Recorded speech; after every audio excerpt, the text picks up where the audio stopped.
So ఇష్టం వచ్చిన వాళ్ళు వస్తారు, బాగాలేకపోతే ఎవరు రారు.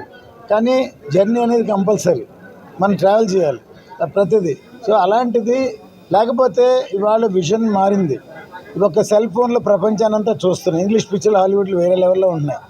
మన తెలుగు ఇండస్ట్రీ హాలీవుడ్ లెవెల్కి ఎదుగుతుంటే దాన్ని అంత లెవెల్లో సినిమా తీయకపోతే పావులార్దన పెట్టి ఎక్కడికి ఉంటే సినిమా ఎట్లా తీయగలం?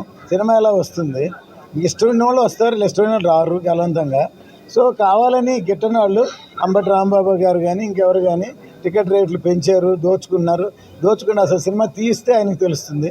ఆయన వచ్చి రోడ్డు మీద డ్యాన్సులు ఇస్తే కాదు, నా పర్సనల్గా అనకూడదు, కానీ ఆయన అన్నారు కాబట్టి ఇప్పుడు అంటున్నాను. నేను సినిమా తీయమనండి, అప్పుడు తెలుస్తుంది. నాతో వచ్చి సినిమా తీయమని నాతోటి పని చేయమనండి, అప్పుడు తెలుస్తుంది. ఇష్టం వచ్చిన వాళ్ళు వస్తారు, బాగాలేకపోతే ఎవరు రారు. కానీ జర్నీ అనేది కంపల్సరీ, మనం ట్రావెల్ చేయాలి ప్రతిదీ. సో అలాంటిది లేకపోతే ఇష్టం వచ్చిన వాళ్ళు వస్తారు, బాగాలేకపోతే ఎవరు రారు. కానీ జర్నీ అనేది కంపల్సరీ, మనం ట్రావెల్ చేయాలి ప్రతిదీ. సో అలాంటిది లేకపోతే ఇవాళ విజన్ మారింది. ఒక సెల్ ఫోన్లో ప్రపంచానంతా చూస్తున్నాం. ఇంగ్లీష్ పిక్చర్లు హాలీవుడ్లు వేరే లెవెల్లో ఉన్నాయి. మన తెలుగు ఇండస్ట్రీ హాలీవుడ్ లెవెల్కి ఎదుగుతుంటే దాన్ని అంత లెవెల్లో సినిమా తీయకపోతే పావులార్దన పెట్టి ఎక్కడికి ఉంటే సినిమా ఎట్లా తీయగలం? సినిమా ఎలా వస్తుంది?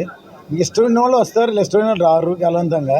సో కావాలని గిట్టని వాళ్ళు అంబటి రాంబాబు గారు కానీ ఇంకెవరు కానీ టికెట్ రేట్లు పెంచారు, దోచుకుని అసలు సినిమా తీస్తే ఆయనకు తెలుస్తుంది.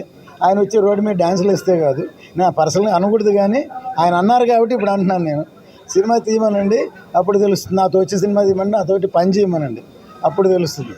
ఇష్టం వచ్చిన వాళ్ళు వస్తారు, బాగాలేకపోతే ఎవరు రారు.